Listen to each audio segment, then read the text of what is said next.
Bismillahirrahmanirrahim. Assalamualaikum warahmatullahi wabarakatuh. Perkenalkan, saya Nuami Hadiri Aulia, SKM MKM. Saya adalah dosen tetap pada program studi sarjana dan masyarakat Stika Dinas Cipta Udara Bogor. Pada kesempatan kali ini, saya akan membuat video pembelajaran untuk memenuhi persyaratan sertifikasi dosen tahun 2026 pada penilaian jadi detail unjuk kerja Tridharma Perguruan Tinggi bidang pengajaran. Pada video pembelajaran ini, saya akan menyampaikan materi pada mata kuliah analisis kesehatan. Mata kuliah analisis kesehatan lingkungan ini adalah mata kuliah wajib bagi mahasiswa sarjana kesehatan masyarakat. Mata kuliah ini ditampung pada semester 4 dengan bobot 2 SK. Adapun deskripsi pada mata kuliah ini, mahasiswa diharapkan dapat memahami tentang parameter kualitas lingkungan, kemudian faktor yang mempengaruhi kualitas air dan udara, serta penyakit yang berhubungan dengan air dan udara, serta aplikasi pengukuran kesehatan lingkungan dan analisis risiko kesehatan lingkungan. Pada mata kuliah ini terdapat 3 capaian pembelajaran atau 3 IPM. Yang pertama, mahasiswa mampu mengidentifikasi parameter kualitas lingkungan. Yang kedua, mahasiswa mampu mengaplikasikan bidang kesehatan lingkungan. Yang ketiga, mahasiswa mampu menganalisis risiko kesehatan lingkungan. Dari 3 capaian tersebut kemudian ditempatkan menjadi 7 sub-capaian. Yang pertama, mahasiswa mampu mengidentifikasi parameter kunci kualitas air, udara, tanah, dan pemandan. Yang kedua, mahasiswa mampu menjelaskan faktor yang mempengaruhi kualitas air. Yang ketiga, mahasiswa dapat menjelaskan terkait waterborne disease dan pencegahannya. Yang keempat, mahasiswa mampu mengetahui faktor yang mempengaruhi kualitas udara, baik indoor maupun outdoor. Yang keempat, mahasiswa mampu menjelaskan airborne disease dan pencegahan. Yang kelima, mahasiswa mampu mengaplikasikan pengukuran kualitas udara dan air di tempat-tempat umum dan perumah. Dan yang terakhir, mahasiswa mampu menganalisis terkait analisis risiko kesehatan lingkungan. Mata kuliah ini terdapat 16 pertemuan dengan 2 pertemuan UTS lainnya.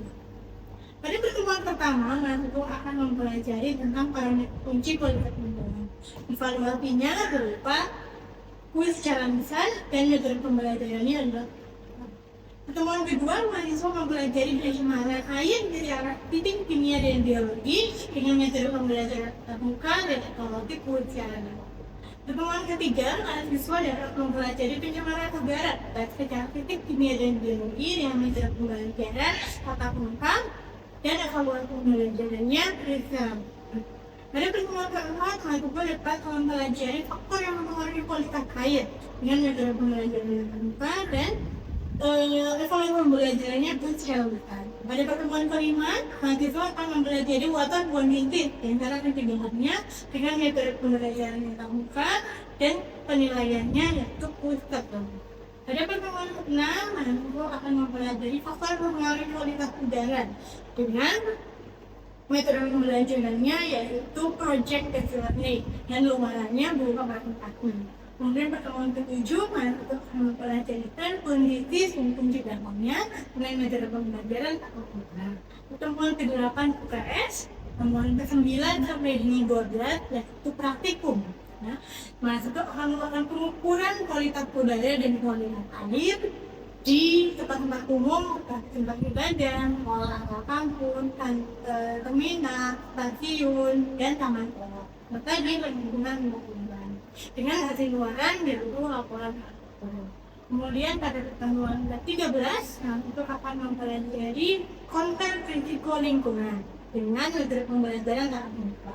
Pada pertemuan ke-14, mahasiswa akan mempelajari identifikasi risiko lingkungan dengan metode pembelajaran case-based learning dan luarannya berupa presentasi. Pada pertemuan ke-15, metode pembelajarannya tatap muka tentang konsep ASAL. Dan pada pertemuan ke-16 adalah berikut adalah video pembelajaran di kelas pada materi minggu kelima terkait waterborne.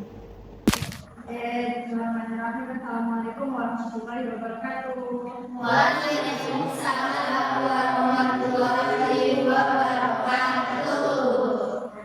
Semangat hari ini, teman-teman? Ya, sudah minggu kelima ya. Minggu kelima hari ini kita akan belajar water bonding pada mata kuliah kualitas lingkungan. Sebelumnya teman-teman sudah mengikuti presensi?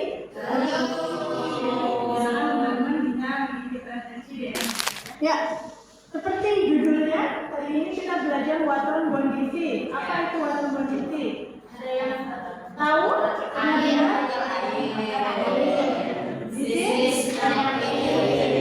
Jadi penyakit yang ditularkan melalui air gitu ya. Oke. Ya, ini adalah hal-hal yang akan kita pelajari hari ini.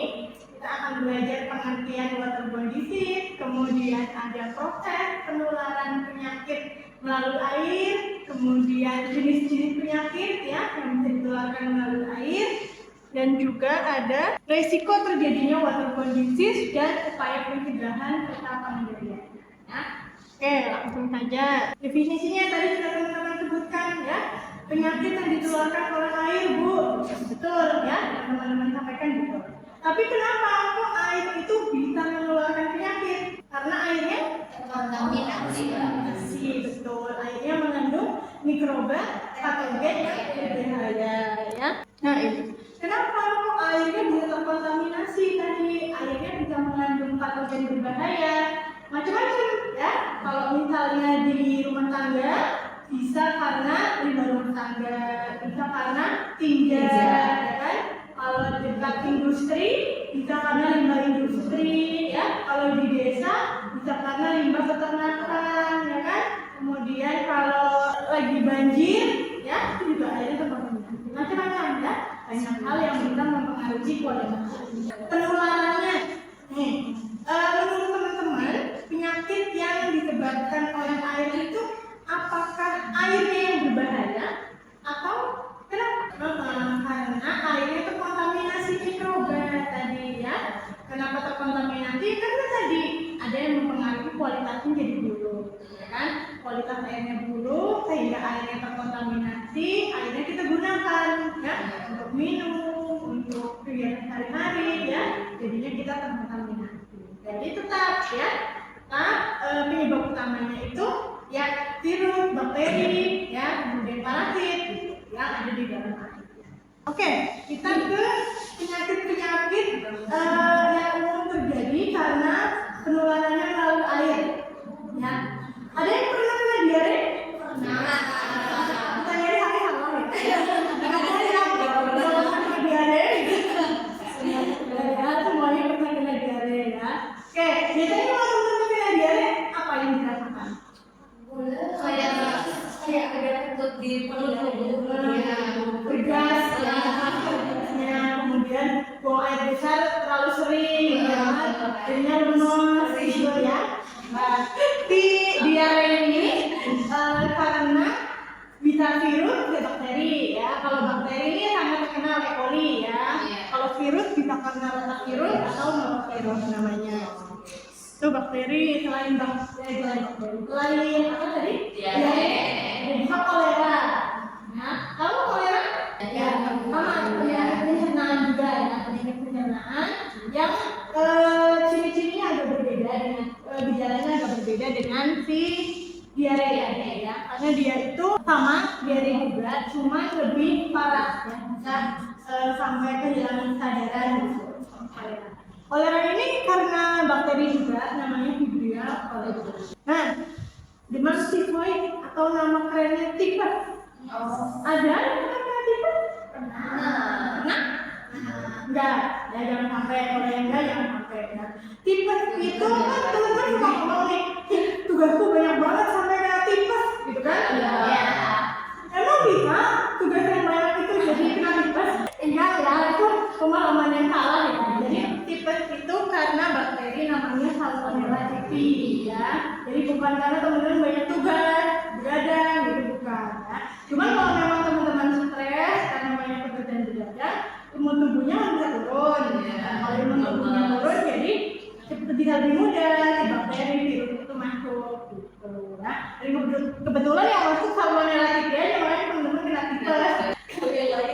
Kalau yang lain kalau influenza teman-teman kena flu Oh ya, gejala tipes ini yang paling berbeda dari penyakit pencernaan lain ya. Kalau penyakit pencernaan lain kan biasanya di bagian perut, diare dan sebagainya gitu kan. Kalau tipes ini dia lebih ke demam ya, kemudian lemas di perut gitu ya gejalanya ya.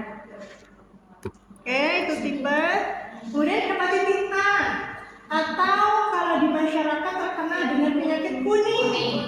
Ada yang pernah kecil kena penyakit kuning? Alhamdulillah teman-teman sehat ya. Ya. Jadi hepatitis A ini ciri-cirinya memang seluruh tubuhnya menguning, ya. Matanya kuning, kulitnya kuning, air urinnya juga kuning, gitu ya. Biasanya kita bayi, ya, bayi baru lahir itu biasanya rentan terkena hepatitis A. Ya. Jadi penyakit kuning yang banyak di masyarakat itu namanya hepatitis A. Ya, dia karena virus, ya, virus hepatitis A yang menyerang hati. Ya, jadi kalau misalnya tadi diare, kolera, tipes itu menyerang usus, ya, kalau hepatitis A menyerang hati. Terus disentri. Kalau disentri dia pernah? Enggak ya, jangan sampai. Ya. Disentri sama seperti diare, cuma dia lebih parah. Ya, dia BAB-nya sampai berdarah. Pokoknya gejalanya lebih parah dari diare. Tapi ya gejalanya lebih parah. Ya. Lah kalau diare tadi karena E. coli, kalau disentri ini karena bakteri Shigella dan Entomoeba histolytica. Tuh ya, itu disentri. Oke, itu tadi beberapa penyakit yang umum terjadi karena penularannya melalui air ya, terutama untuk pencernaan ya. Oke, kita ke faktor risiko. Kira-kira apa saja hal-hal yang menyebabkan si air itu bisa menularkan penyakit, bisa menjadi media transmisi gitu ya. Kita lihat dari 3 hal, dari faktor lingkungan, perilaku, dan sosial. Ya. Faktor lingkungan yang pertama, air minumnya tidak layak. Saya tanya dulu, teman-teman, menurut teman-teman, air yang teman-teman minum itu apakah sudah layak diminum? Tidak higienis? Apa teman-teman bisa memastikannya? Belum. Ya, jadi saya juga bisa mengatakan bahwa air yang direbus itu lebih higienis daripada air kemasan. Air kemasan itu kurang higienis daripada yang direbus, ya, tidak seperti itu. Yang bisa memastikan ya kepercayaan diri kita sendiri aja, ya. Karena air kemasan juga melalui proses sterilisasi yang berbeda dengan air yang direbus. Ya. Yang penting teman-teman bisa menjamin air yang teman-teman minum itu memang tidak berbau, tidak berasa, tidak berwarna, gitu ya, sehingga teman-teman percaya bahwa itu aman. Yang kedua, sanitasi yang buruk, ya, rumahnya jorok, rumahnya kotor, ya, kemudian tidak memiliki jamban, tidak memiliki eksisten, gitu ya, itu juga mempengaruhi kualitas air. Ada juga tadi saya memiliki jamban, limbahnya sembarangan, ya. Ini kalau misalnya teman-teman punya rumah di dekat TPA atau TPS, hati-hati ya, karena apalagi kalau misalnya TPA TPS-nya nggak diplester, ya, karena kalau tanah langsung sampah itu kan mengeluarkan air limbah, ya, air limbah itu bisa menyerap ke tanah. Sedangkan kalau teman-teman pakai air tanah, ya, itu nanti airnya bisa terkontaminasi. Hati-hati ya, lain bau ya. Kemudian genangan air, ini kalau sekarang udah musim kemarau ya. Kalau pas musim penghujan atau pas lagi banjir ya, genangan air ini sangat bisa memicu memperburuk kualitas air. Oke, itu faktor lingkungan. Kemudian faktor perilaku, ya. Yang pertama cuci tangan pakai sabun. Ada sebagai mahasiswa kesemas teman-teman ada yang kalau makan masih belum cuci tangan pakai sabun. Ada yang Bu udah cari tiger kok Bu. Ya, tetap ya, walaupun hand sanitizer itu alkohol yang bisa mensteril, tapi tetap tidak seefektif si cuci tangan pakai sabun ya. Gimana teman-teman cuci tangan? Kan semuanya basah ya, semuanya basah, salah jari, punggung tangan. Nah, kalau teman pakai hand sanitizer, semprot 2 kali, udah ya. Dan kalau teman-teman makan, udah ya, jadi harus tetap cuci tangan pakai sabun ya. Kemudian minum air mentah ya, jangan ya, apalagi di Indonesia ya. Teman-teman di negara-negara Eropa gitu mau coba boleh ya, karena pemerintahnya mau. Kalau di Indonesia jangan coba-coba ya. Sehaus apapun jangan coba-coba ya, mending ke masjid kan ini ada galonnya, ke air mentah. Kemudian tidak mencuci buah dan sayur. Ada yang kalau makan buah lap tisu doang atau lap baju? Jangan lagi ya gitu. Cuci pun kalau teman-teman cuci dengan air mengalir ya. Kalau teman-teman nggak punya sabun yang food grade yang khusus makanan, itu teman-teman bisa steril pakai air panas. Jadi setelah dicuci di air mengalir, dia teman-teman makan apa loh? Cuci di air mengalir, kemudian dimasukin atau diguyur pakai air panas. Ya. Tapi kalau teman-teman sudah punya sabun cuci yang food grade, salah. Itu juga bisa. Air garam bisa juga, ya garam juga bisa mengeluarkan bakteri itu ya. Terutama pada buah-buah yang banyak pori-porinya. Strawberry, buah yang banyak pori-porinya itu biasanya mikrobanya atau patogennya itu lebih masuk ya, jadi harus lebih ekstra mencucinya pakai air garam tadi gitu ya. Itu mencuci buah dan sayur. Sayur juga ya, sayur kalau teman-teman masak mau dilalap maupun dimasak harus dicuci ya. Kalau sayur-sayur seperti sawi gitu ya, yang dia permukaannya bergerigi nggak terus gitu, itu teman-teman pakai garam ya, karena dikhawatirkan masih ada cacing-cacing parasit di dalamnya. Sawi itu sangat rentan parasit loh teman-teman. Ini mie ayam. Ya, selada dilalap itu juga belum. Oke, kemudian faktor sosial ya. Faktor sosial ini ada kepadatan penduduk, kemiskinan ya, pendidikan yang rendah, kurang akses air bersih gitu ya. Coba teman-teman bayangkan kalau misalnya ada seseorang yang tinggal di daerah padat penduduk, kemudian tidak punya akses air bersih ya, kemudian ya seperti itulah ya, di dalam kelompok kemiskinan gitu kan pasti jangankan buat mikirin kita kena penyakit apa enggak gitu kan, bisa makan, bisa hidup, bisa mandi gitu aja sudah syukur ya. Dan biasanya memang lebih rentan orang-orang yang tinggal di daerah seperti itu ya. Oke, ini kelompok rentan tadi ya. Ada beberapa sekelompok orang yang memang dia lebih bisa terpapar penyakit waterborne disease ya, penyakit yang dikeluarkan oleh air. Ada bayi dan balita ya, karena mereka dalam proses pertumbuhan fungsi tubuhnya belum sempurna ya, makanya kalau mereka lebih gampang sakit dan sebagainya. Selain bayi dan balita ada juga lansia ya. Kalau bayi dan balita itu fungsinya belum sempurna tubuhnya, kalau lansia sudah fungsinya ya.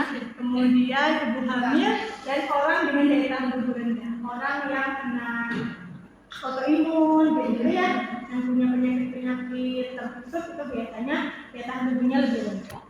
Oke, dampaknya sekarang, dampak waterborne disease ya. Kalau dampak bagi kesehatan, yang pertama kalau misalnya teman-teman kena penyakit seperti diare, kolera tadi ya, pasti kan lebih mudah dehidrasi ya, karena yang dibuang lebih banyak ya kan. Kemudian malnutrisi, nah ini yang menarik. Jadi teman-teman, sebuah penelitian menunjukkan bahwa kalau bayi dan balita terkena diare pas kecil ya, dan itu sering ya, itu lebih beresiko terkena stunting. Nah, jadi lebih beresiko terkena malnutrisi gitu. Jadi memang daya tahan tubuh balita dan bayi itu memang harus dipertahankan ya, karena kalau mereka kena menular aja itu bisa beresiko stunting. Salah satunya bisa didiare ya. Teman-teman bayangin aja, yang namanya bayi balita itu makanya susah kan, sedangkan mereka diare di bulan itu lebih banyak kan, penyerapan nutrisinya jadi berkurang menghambat tadi ya. Kalau sudah kena stunting, malnutrisi, gangguan pertumbuhannya juga terganggu ya, baik pertumbuhan fisik maupun mental. Kerusakan organ hingga kematian ya. Kemudian dampak sosial. Nah, kalau misalnya teman-teman sakit tadi kena diare, kena tipes, kan jadi nggak bisa kuliah jadi nanti berdampak ke ekonomi, pendapatannya menurun, pendapatan ya. Kemudian menjadi beban ya kalau teman-teman sakit gitu. Oke, selanjutnya pencegahan.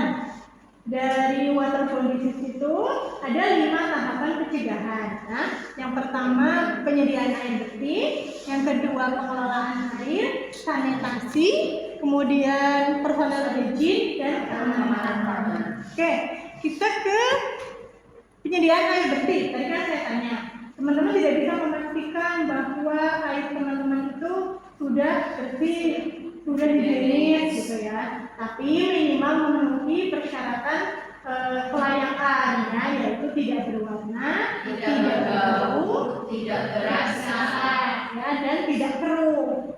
Ya, minimal itu ya. Jadi kalau mau minum nih, pastikan ya, dia bau apa enggak, rasanya aneh apa enggak, ya. Kemudian apa? Warnanya bening apa enggak, ya. Keruh apa enggak, gitu. Minimal itu ya dipastikan ya. kalau yang ada manis-manisnya, Kalau yang ada manis-manis itu berarti mineralnya tinggi. gitu. Jadi kalau di air minum kemasan itu kan ada air mineral, ada air demineral. Ya, kalau air mineral itu pasti lebih manis. Jadi kalau teman-teman minum air kok manis, berarti dia mineralnya tinggi. Ada juga air demineral, air yang tidak ada mineralnya. Jadi dia mineral air. Seperti Aquades kalau di Capitrum. Gitu. Nah, kalau air demineral ini biasanya digunakan oleh orang-orang yang punya gangguan ginjal. Karena kalau ginjal itu kan tidak bisa mengolah mineral berlebihan. Ya, walaupun dia baik, kalau misalnya teman-teman minum air putih yang banyak untuk kesehatan ginjal itu baik. Ya. Tapi kalau air putih yang teman-teman minum, kalau dia terlalu berlebih mineralnya, itu juga tidak baik untuk ginjal. Jadi kalau air mineral rasanya nggak enak. Iya, rasanya nggak enak, rasanya pahit. Ya. Itu kemudian pengolahan air ini tadi, ya pengolahan air berbagai macam. Ya. Ada yang direbus, ya. Ada yang di rumahnya air minumnya masih direbus. Ada. Air juga, ya. Masih pakai termos, keteko gitu ya. Yang perlu dipastikan dari air direbus adalah setelah direbus proses pendinginannya atau penempatannya itu harus di wadah yang tertutup. Wadah yang tertutup dan terhindar dari sinar matahari. Selain direbus, kalau direbus kan konvensional ya, ada juga filtrasi, klorinisasi, sinar UV dan ozonisasi. Ya, ini biasanya terjadi di pabrik. Ya, jadi air minum kemasan atau galon ya yang minum itu proses sterilisasinya itu dengan 4 hal ini ya, filtrasi, penyaringan, kemudian dipakai sinar UV ya, kemudian klorin ya, klorinisasi, klorin itu bahan kimia, kemudian digunakan pengurus. Coba teman-teman nanti main ke tempat galon isi ulang, nah itu prosesnya seperti itu. Dibersihkan, dimasukin ke bensinan, ditambah, nah itu prosesnya untuk pengolahan air ya. Kemudian sanitasi, ya pencegahan selanjutnya adalah sanitasi. Menggunakan jamban yang sehat. Di rumahnya punya jamban semua? Punya. Kalau punya kelurahan minta jamban, ada program di pemerintah. Ada.